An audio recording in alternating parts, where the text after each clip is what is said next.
संसद का हुआ आयोजन। देश भर से सभी दल के जनप्रतिनिधि और साधु संत हुए शामिल। सनातन धर्म की रक्षा के लिए की गई प्रार्थना।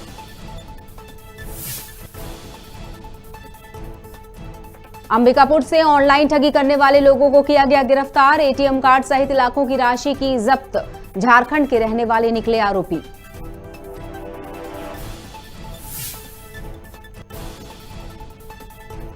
ब्यावरा में चोरों की धरपकड़ करने में जुटी जिला पुलिस। मोटरसाइकिल चोर गिरोह से 10 वाहन किए जब्त। चेकिंग के वक्त संदिग्ध पाए गए लोगों की जांच जारी।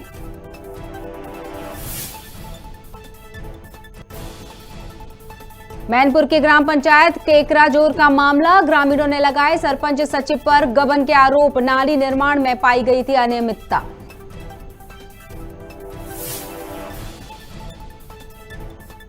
और नसरुल्लागंज में पुलिसकर्मी का रिश्वत लेते वीडियो वायरल। डुमान सिंह को किया गया निलंबित। जेल में बंद भाई से मिलने बहन ने दिए थे रुपए।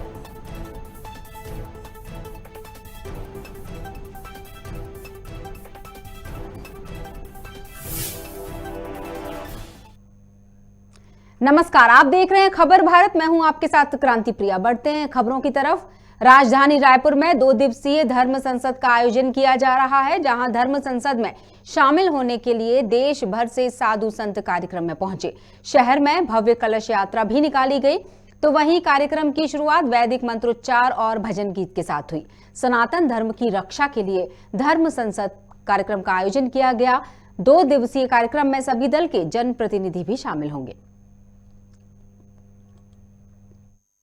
सनातन हिंदू धर्म में साधु संतों का आशीर्वाद मार्गदर्शन आज नहीं युगों युगों से प्रशंसनीय और वंदनीय रहा है।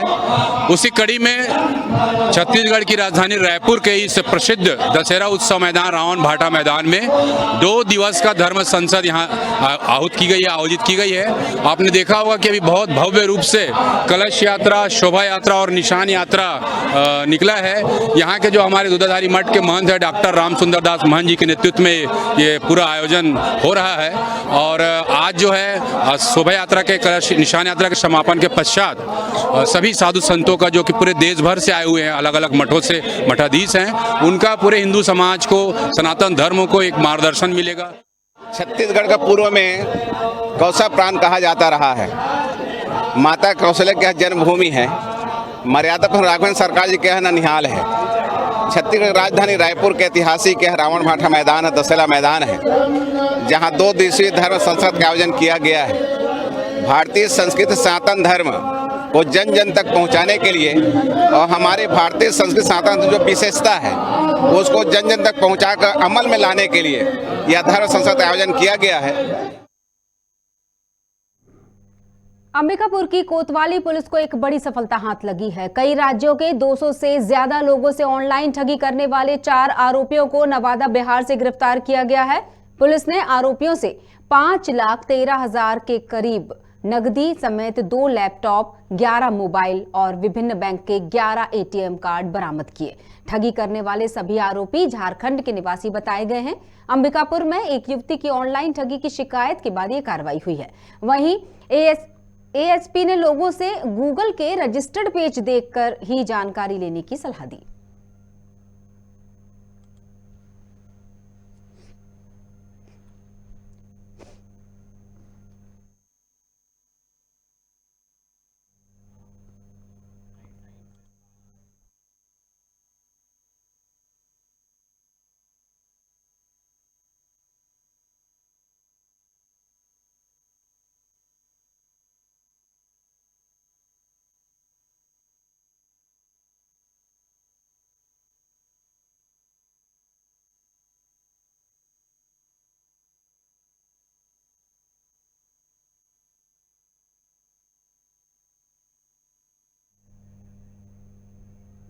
जिले में लगातार हो रही मोटरसाइकिल चोरी को लेकर समस्त थाना प्रभारियों को चोरों की धरपकड़ करने के निर्देश दिए गए थे, जिसके तहत अरण्या चौकी के सामने गुना रोड पर चेकिंग के वक्त 3 लोगों को रोका गया। जांच पड़ताल में मोटरसाइकिल चोर गिरोह से 10 वाहन जब्त किए गए हैं।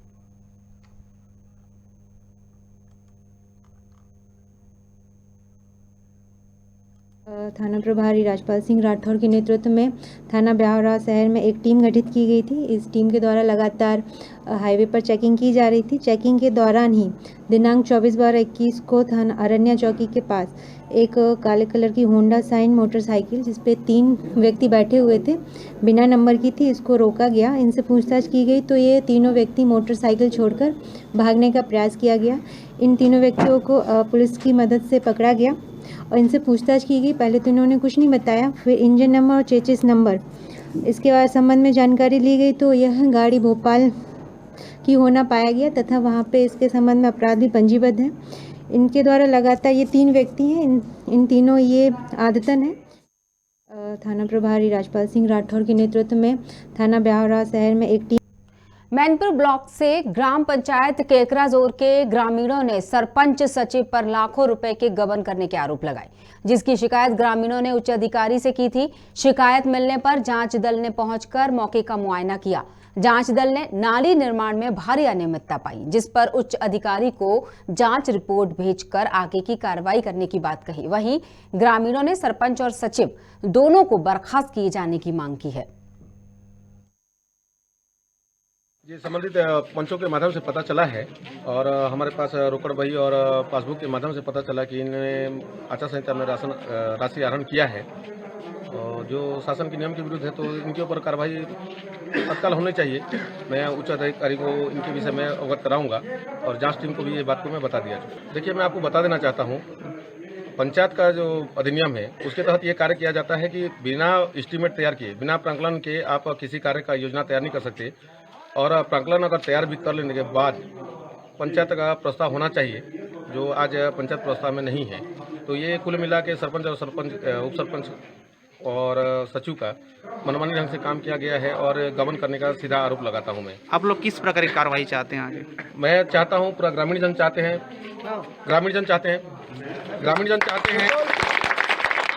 इनके ऊपर तत्काल कार्रवाई होना चाहिए और सरपंच बर्खास्त हो और सचिव के ऊपर FIR दर्ज होना। अभी तक तो जांच का प्राक्कलन सब कुछ तैयार कर रहे हैं, विवरण कि वाकई में उचित पैसा उचित जगह में खर्च हुआ है नहीं हुआ है। अभी साहू सर के द्वारा थोड़ी देर बाद अभी हमको बताएंगे कि कितना खर्च हुआ है उसे नाले निर्माण वगैरह जैसे प्राथमिक शाला भवन में, उस हिसाब से ब्यौरा बनाएंगे। रही बात संतुष्टि की, जब तक हमें पूर्ण रूप से नहीं मिलेगा किसी बात की जानकारी तब तक हम लोग संतुष्ट नहीं हैं। आप पंच हैं, बिना प्रस्ताव के कार्य हुआ है पंचायत में, तो आप किस तरह के सचिव के ऊपर कार्रवाई दोषी पाए जाएंगे? देखिए सर, आज तक हमारे यहाँ जैसे जब से हम यहाँ आए हैं, जब से हम पंच बने हैं तब तक आज तक किसी चीज़ का प्रस्ताव हुआ नहीं है और आशी आहरण हो चुका है आहरण और कार्य भी अपूर्ण हुआ है। तो ये तो पूरा मतलब एक गलत तरीके से राशि आहरण किए हैं और इसमें गबन भी किया गया है उनके द्वारा। तो हम चाहते हैं उनके ऊपर उचित से उचित कार्रवाई हो, जो नियमानुसार होना चाहिए उनका। सर्वप्रथम तो हमने स्कूल का निरीक्षण किया, उसमें यह शौचालय का निरीक्षण किया। उसमें यह पाया गया कि शौचालय बना हुआ है, 11 लोगों के नाम से शौचालय आहरित है, उनका सही स्थल पर सही होना पाया गया। और द्वितीय हमने निरीक्षण किया स्कूल का, जो स्कूल शिक्षा मद से आया हुआ है, तो कार्य प्रगतिरत है, उसका प्रथम किस्त निकला हुआ है और कार्य प्रगतिरत है। तीसरा हमने नाली का निरीक्षण किया। नाली में यह देखा गया कि प्रथम दृष्टया तो सबसे पहले उन्होंने न प्रस्ताव तैयार किया है, दूसरा प्राक्कलन नहीं बना है और गुणवत्ता कुछ जगह नहीं है ना। तो उसके आधार पे हमने उसका मेजरमेंट लिया है। अब जो मूल्यांकन आएगा उसके आधार पे हमने जो व्यय राशि है और आहरण राशि उसका हम अंतर निकालेंगे और जो भी वसूली होगा उसको हम लिखेंगे अपनी जांच में। देखिए सर, आचार संहिता 3 महीना पहले लगता है और आचार संहिता के दौरान मैंने किसी प्रकार का पैसा आहरण नहीं किया है। इमरजेंसी के पहले वो जो कुछ पेंशन राशि वो आवश्यकता पड़ता है, वो जो पैसा वहाँ पर दिख रहा है उसका आचार संहिता के पहले, वो सरपंच जो पूर्व सरपंच दिगंबर सोरी के खाते में नगद दिख रहा था, जिसमें कि उसी पैसे से व्यय किया गया। नहीं, आप आचार संहिता में 81,000 का आहरण किया आपने? नहीं, आहरण अन्य मद से नहीं हुआ है, सिर्फ एक पेंशन को छोड़ के। जांच टीम के द्वारा कहा गया कि जो नाली का निर्माण किया गया है तो उसमें गुणवत्ताहीन तरीके से किया गया है और कई जगह तो प्रस्ताव भी नहीं हुआ। इस पर क्या कहना है आपका? नहीं सर, इसमें पूर्व में प्रस्ताव लिया गया था इकट्ठा नाली निर्माण किया करने के लिए। हालांकि उसकी कार्य की जो लागत है उसमें बीच में लगने से, क्योंकि 14 की राशि है और उनका जो GST के माध्यम से पेमेंट होना था, उसी हिसाब से मटेरियल आया और कार्य का हमने किया है। और इस खबर पर हम बात करेंगे, हमारे साथ खबर भारत संवाददाता जुड़ चुके हैं आदित्य। मैनपुर से आदित्य, क्या खबर है? जिस तरह से हम सारी चीजें सुन रहे थे, हमने जनपद सदस्य की बात सुन ली, पंच की बात सुन ली, तकनीकी सहायक की सुन ली और उस सचिव की बात भी सुनी जिस पर गबन के आरोप लगे हैं। सरपंच के साथ मिलकर ये जो गबन किया गया है, क्या कहना है, क्या है माजरा? कार्रवाई होगी कि नहीं होगी? जांच दल की क्या प्रतिक्रिया रही? जी, मैं आपको बताना चाहूंगा कि एक और जहां सरकार पंचायतों को विकास के लिए लाखों रुपए देती है, लेकिन ताकि पंचायत का चहुमुखी विकास हो सके, लेकिन धरातल पर वो देखने को नहीं मिलता। ताजा मामला है ये मैनपुर ब्लॉक के ग्राम पंचायत केकराजोर का, जहां के ग्रामीणों ने सरपंच सचिव पर लाखों रुपए गबन का आरोप लगाया है और इसकी शिकायत ग्रामीणों ने उच्च अधिकारी से भी की है। शिकायत पर जांच दल जो ग्राम पंचायत केकराजोर पहुंची, जांच दल ने स्थल का मुआयना भी किया और जांच दल का साफ कहना है कि नाली निर्माण में भारी अनियमितता इसमें पाई गई है और बिना किसी प्राक्कलन और प्रस्ताव के नाली का निर्माण किया गया है, जो नियम विरुद्ध है। जी बिल्कुल, तो इसका मतलब जांच दल ने ये पहली अपनी प्रतिक्रिया दी है जी जी कि जिन चीजों को लेकर सवाल उठ रहे हैं उन चीजों में अनियमितता है। नाली परीक्षण भी किया गया और जैसा कि हमने बात सुनी जांच दल के एक सदस्य की कि शौचालय भी बना हुआ है, लेकिन फिर भी कुछ कमियां नजर आई।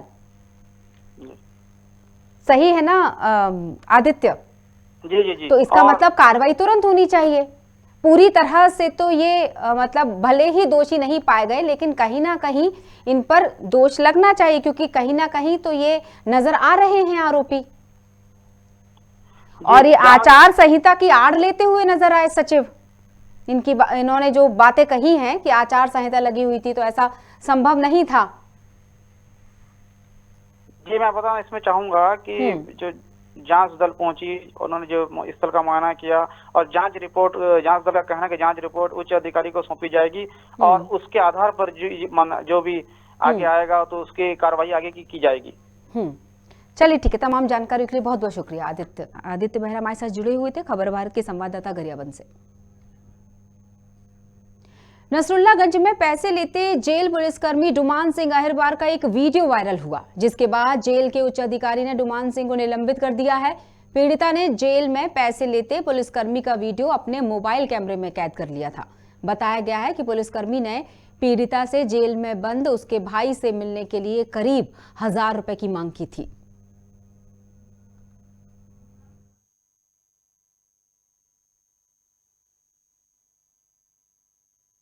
सर, मैं क्या कहते हैं मेरे भाई से मिलने जाया करती थी। डुमान सिंह और गीता बाबू मुझसे हमेशा पैसे की डिमांड करते थे। 1000 रुपये मांगते थे, जो भी मेरे पास होता था 500, 800, 700 हर हफ्ते उनको दे के आती थी मैं। इसके बाद भी बदतमीजी करता था। हमारी बहन बेटियाँ जो जाती थी उनको धक्के दे के बाहर निकालता था। घंटों मुलाकात नहीं देता था, जर्दा खाता रहता था, इधर उधर बातें करता रहता था, जब जाके कहीं मुलाकात देता था। अच्छा, इसकी शिकायत आपने उच्च अधिकारी को की है क्या? जी की है। तो उनने क्या आश्वासन दिया आपको? अभी तो मुझे पता नहीं है सर, उनने क्या करा है क्या नहीं करा है। अच्छा, क्या आप हर हफ्ते जाती हैं मिलने भाई से? हाँ, हर हफ्ते जाते, सोमवार के समय। तो हर हफ्ते ही 1000 रुपये देते हो? हर हफ्ते 1800 रुपये तो देना ही पड़ता है हमको। अच्छा, बिगर पैसे के मिलाई नहीं करते? बिगर पैसे के मिलाई नहीं देते।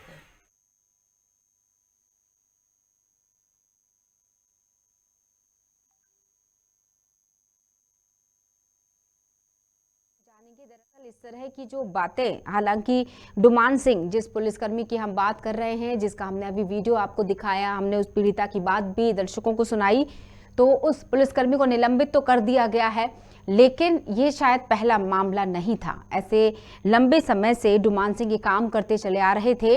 अगर हम पुलिसकर्मी की बात करें, और डुमान सिंह जैसे और भी बहुत सारे पुलिसकर्मी वहां तैनात हैं जिन पर कार्रवाई होनी चाहिए, जिन पर जांच होनी चाहिए कि क्या इस तरह की वारदात, ये सिर्फ एक पीड़िता की कहानी थी कि उसके ऊपर इतने लंबे समय से ये चल रहा था ये खेल, और आखिरकार पीड़िता ने वीडियो बनाया और डुमान सिंह पकड़ में आया। संजय से हम बात करेंगे। संजय कलमूरा हमारे साथ फोन लाइन पर जुड़ चुके हैं, हमारे संवाददाता खबर भारत से नसरुल्लागंज। संजय, जिस तरह से कार्रवाई तो हो चुकी है डुमान सिंह पर, लेकिन एक बड़ा सवाल ये है कि लगातार पीड़िता पैसे देते चली आ रही थी। जब जब अपने भाई से मिलने जाती थी तब तब पैसे देती थी। ये सिर्फ एक महिला की आप बीती उसने सुनाई और उसकी तत्परता से पुलिसकर्मी को पकड़ा भी गया और निलंबित भी कर दिया गया, उच्च अधिकारी ने निलंबित कर दिया, लेकिन ऐसे और भी बहुत सारे पुलिसकर्मी होंगे। क्या है पूरा मामला, वहां की क्या कहानी है इस जेल की? कांति जी, मैं आपको बताना चाहूंगा कि डुमान सिंह जो अहिरवार थे, ये काफी दिनों से उस पीड़ित महिला को परेशान कर रहे थे और उसका भाई करीब 1.5 साल से जेल के अंदर लाकअपों में कैद है। और इसी को लेकर वो हर हफ्ते वहां पर मिलने जाती थी और हर हफ्ते 1000 या 800 रुपए बेचारी मेहनत कर कहीं से भी पैसे जुटाकर और उन लोगों को पूरा करती थी। वो इसी को लेकर परेशान होकर उसने वीडियो बनाया और उस वीडियो को लेकर अधिकारी जो उनके जेल अधिकारी थे उनके समक्ष रखा गया, फिर उस पर कार्रवाई की गई। बिल्कुल। संजय, क्या लगता है, डुमान सिंह को निलंबित तो कर दिया गया, लेकिन कुछ सवाल उसके सामने रखे कि इस पीड़िता के अलावा और लंबे समय से खेल चल रहा था डुमान सिंह का, कितने लोग ऐसे थे जिन्होंने कितने पैसे दिए होंगे? जी, और भी ऐसी कई महिलाओं की शिकायत आ रही थी पहले से भी, लेकिन अब वो इतनी सक्षम नहीं थे ऐसे काम करने के लिए जो कि कोई भी कैमरे में कोई भी उनकी शरारतें कैद कर सके। लेकिन इस महिला ने हिम्मत जुटाई और ये काम करा। बिल्कुल। बहुत बहुत शुक्रिया संजय। और ये मैं दर्शकों को जरूर कहना चाहूंगी कि ये एक उदाहरण है दरअसल पीड़िता का, कि किस तरह से वीडियो बनाया और अन्याय को रोका, क्योंकि अन्याय करने वाला भी अपराधी है और सहने वाला भी। तो इस तरह की अगर आप इस तरह से गुजरते हैं, इस गलत काम जो किया पुलिसकर्मी ने, तो वाकई उसका वीडियो बनाइए और खबर भारत तक पहुंचाइए। हम आपकी खबर का क्या असर होगा ये जरूर बताएंगे। बढ़ते हैं अगली खबर की तरफ। संगठन को मजबूत करने के लिए बीजेपी लगातार प्रदेश भर में संभाग स्तरीय शिविर का आयोजन कर रही है। इसी कड़ी में अंबिकापुर में 3 दिवसीय संभाग स्तरीय शिविर का आयोजन किया गया, जिसके समापन पर विधानसभा के नेता प्रतिपक्ष धर्मलाल कौशिक भी शामिल हुए। गौरतलब है कि इस शिविर में 14 विषय शामिल किए गए थे और अलग अलग वक्ताओं ने कार्यकर्ताओं को इस विषय की जानकारी दी। भाजपा अब 2023 में होने वाले विधानसभा चुनाव में अभी से जीत का दावा कर रही है।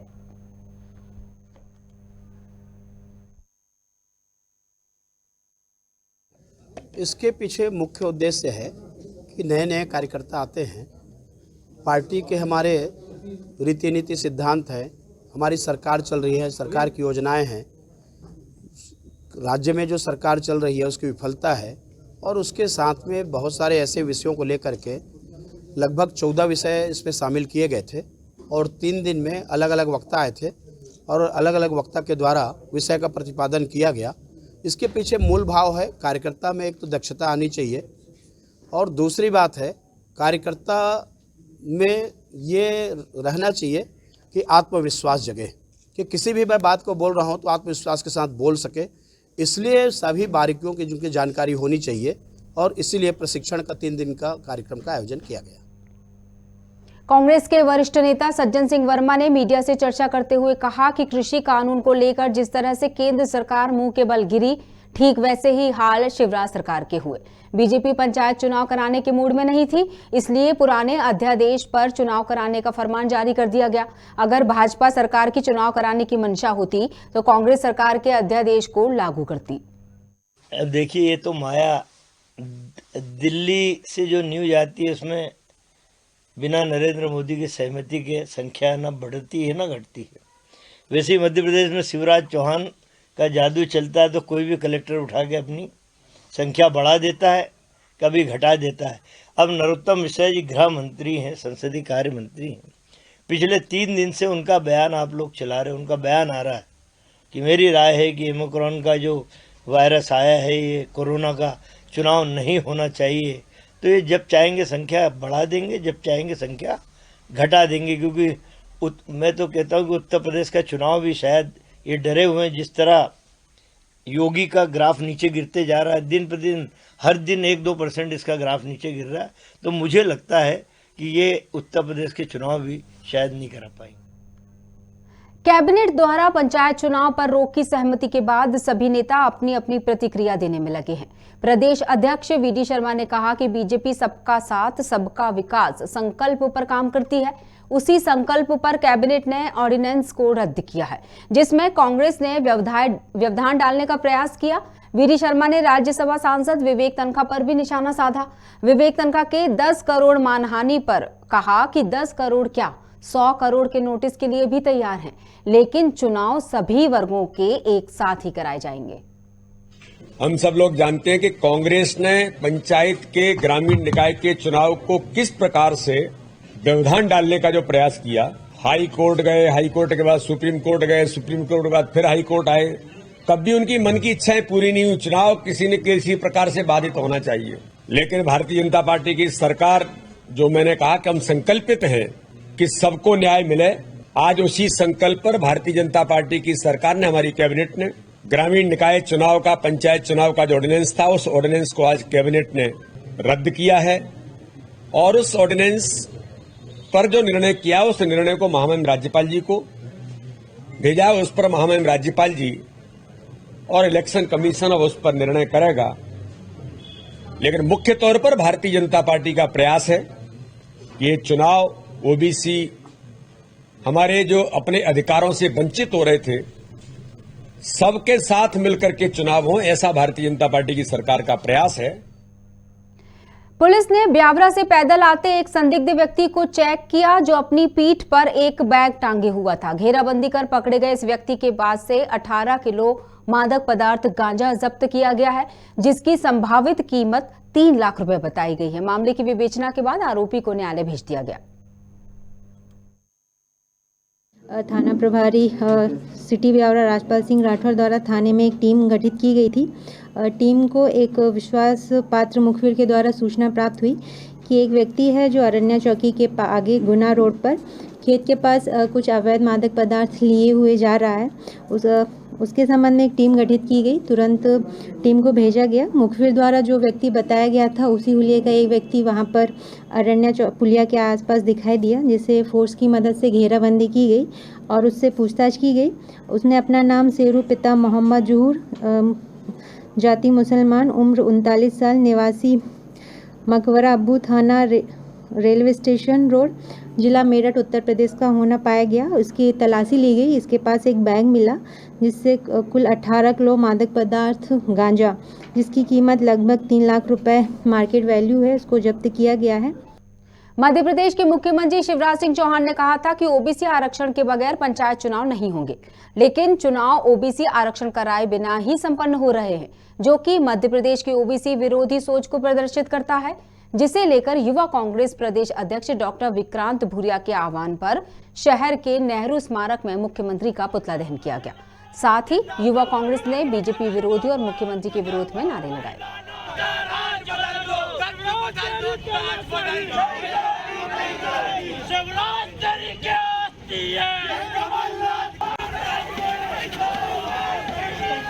मध्य प्रदेश युवा कांग्रेस के आह्वान पर जिस प्रकार भारतीय जनता पार्टी की सरकार ने आम जनता को धोखे में रखकर और मूर्ख बनाने का काम किया है, आम जनता को, भोली भाली जनता को, और जिस प्रकार से गुमराह कर रही है ओबीसी आरक्षण के मामले को लेकर के, ये हमारा स्पष्ट रूप से इनके ऊपर आरोप है। जिस प्रकार से ये लुका छिपी का खेल भारतीय जनता पार्टी खेल रही है।